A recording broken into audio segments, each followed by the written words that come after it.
I will wake up at 4 a.m. for a 10 a.m. dentist appointment. Not because I'm responsible, but because my brain doesn't trust me to not miss it. If you've ever had one small thing on your calendar and suddenly your entire day becomes unusable, you're not lazy, you're in waiting mode. Well, let me explain. The second something lands on my calendar, dentist, phone call, school event, anything, my brain quietly cancels the rest of the day and it becomes an event day. And once it's an event day, the rules change. Here's how it actually plays out. It's 4 a.m. My eyes open. Immediately, what time is it? 10 a.m. appointment, 6 hours away, totally fine. Logically. But logic is not driving the bus, my nervous system is. So instead of rolling over and going back to sleep, I start monitoring. Did I set the alarm? Is it loud enough? What if I accidentally turned it off? What if traffic is weird or suddenly there's a freak snowstorm? What if I misremembered the time? And then my personal spiral favorite, what if the alarm I set is set for the wrong day? You know that little drop in your stomach when you think, wait, did I actually double check the date or did I just assume? So now I'm not just guarding time, I'm auditing the calendar. I open the app, I check the date, I check the confirmation email, I reread the reminder text, I stare at it like I'm preparing for a cross-examination, because somewhere in the background is this quiet accusation. Future you is unreliable. And once that thought exists, it's over. Because now starting anything feels dangerous. What if I get absorbed in a task? What if I lose track? What if I forget to watch the clock?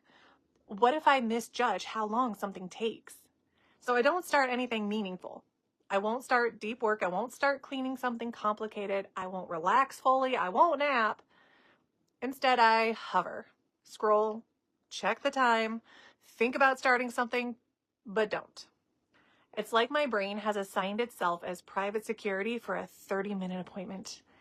And this is why I arrive at pretty much everything 30 minutes early, because my brain would rather sacrifice 6 usable hours than risk being 5 minutes late. And if that sounds familiar, you're not broken. You're not dramatic.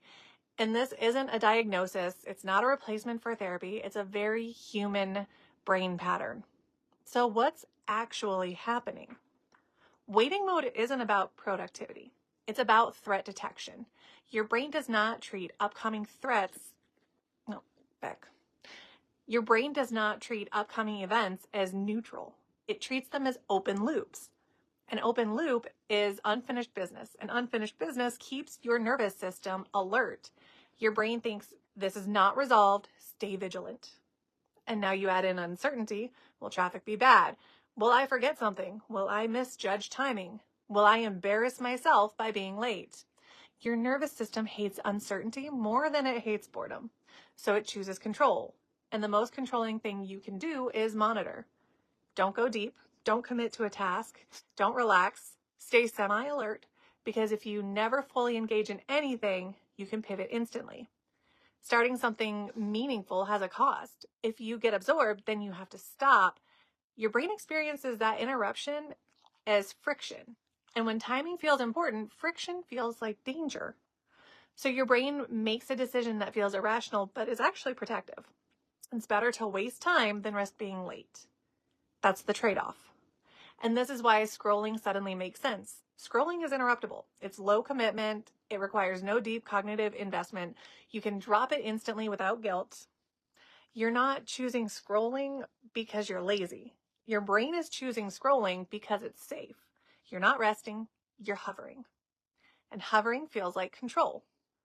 But it costs you your entire morning. So how do you hack this instead of letting it hijack your day?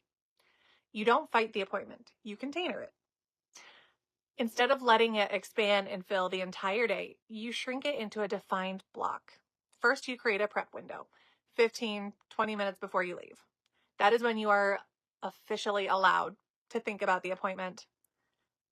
That's when you gather what you need, check traffic, do the calendar cross-examination. Before that window, the appointment is not allowed to exist. Second, you choose an anchor task, not deep work, nothing that requires total immersion. Something safe, something interruptible.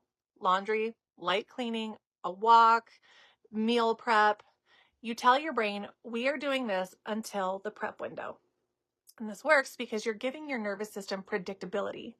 It doesn't have to guard the perimeter for 6 hours if it knows there's a plan. Third, you build redundancy so your brain can relax. Set 2 alarms. One is a cue, one is a hard stop. Now the responsibility is not just living in your head, it's externalized. The real shift is this. Motion is safer than vigilance.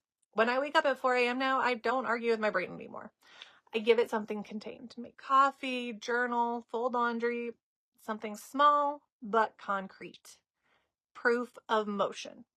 Because the goal isn't to eliminate the anxiety. The goal is to prevent it from stealing the whole day. And here's the deeper reframe. You don't have a motivation problem. You have interruption anxiety. Your brain doesn't trust future you with timing, so it refuses to let present you commit to anything. Once you understand that, you can work with it instead of shaming yourself for it.